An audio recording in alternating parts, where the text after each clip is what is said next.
Ay, magandang araw na naman ho sa inyo lahat. Ako ho ang pambansang bartender ho ng Pilipinas. Walang iba kundi si Mr. Lunch.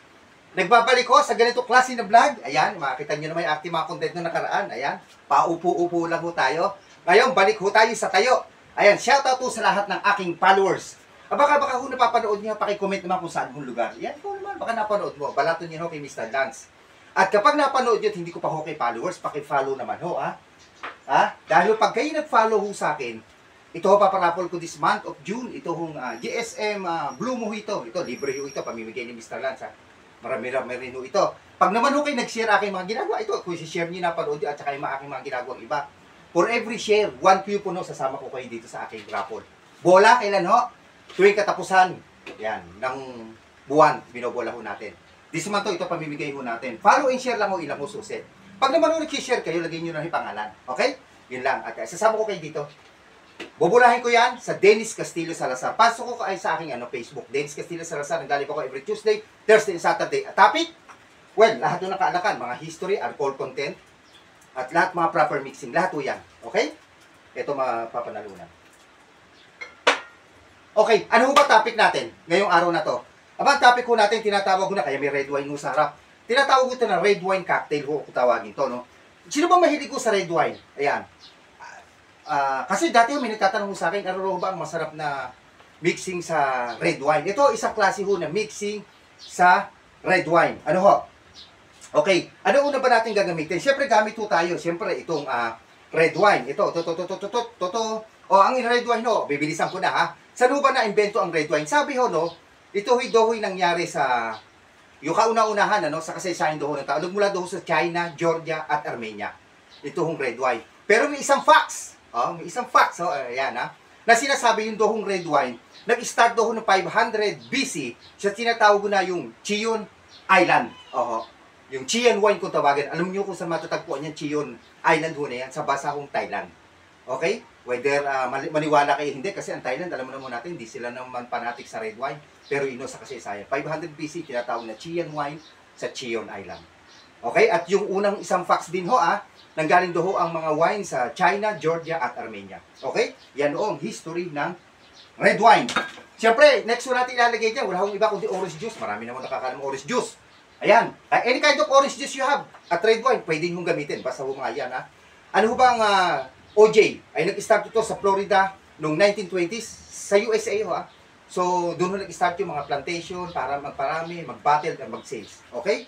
At ang lalagay ho natin diyang isa, irihong 7-Up. Okay? Ang 7-Up po, nag-start to June 19, ba't ko ba birthday ko? June 19, 1929. Yan. Less than 100 years na ho ago, nag-i-exist ang 7-Up po sa mundo. Hindi lang ho sa Pilipinas. Okay? At ang last natin ho ilalagay dyan, wala akong iba kundi itong energy drink. Yan. Nakakita na ba kayo ng energy drink? Na naglagay ho sa inumin, ito, na magagamit to si Mr. Ran. Second time ko gagamit ng energy drink sa isang drink, itong Red Bull.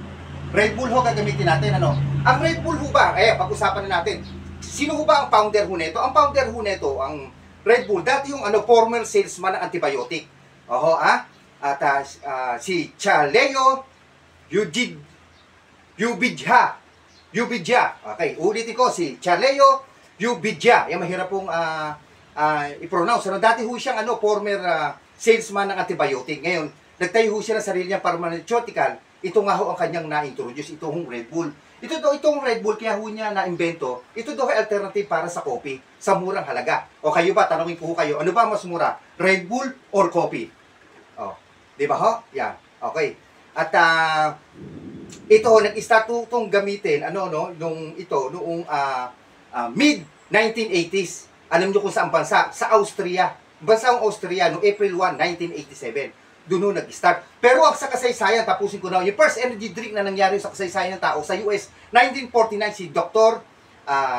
Emip. Pero hindi ko nakalagay kung anong klase ho yan, na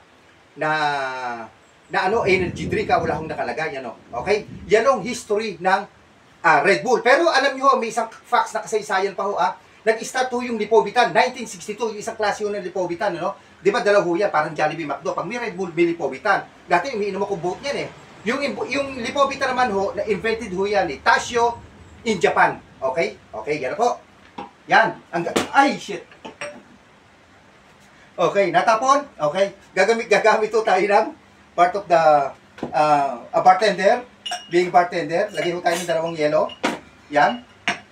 Lagay ho tayo ng red wine.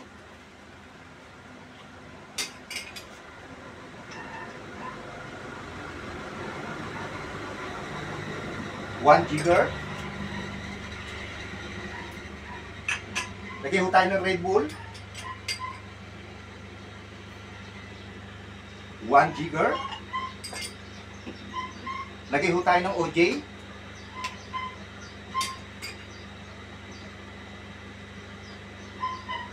One jigger.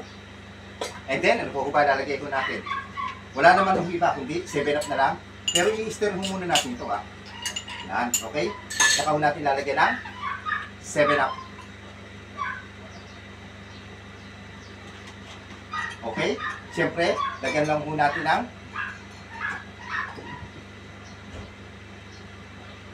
cherry as a garnish. And then, straw. Okay? Tapos na ating minix na with red wine cocktail. Okay? Ayan, kahit ito natapon. Okay, paano i-share lang ho ang pambasang bartender ho ng Pilipinas? Okay? Ako ang pambasang bartender ho ng Pilipinas, si Mr. Rans. Follow i-share lang ho. Tikman ko nga lang ho.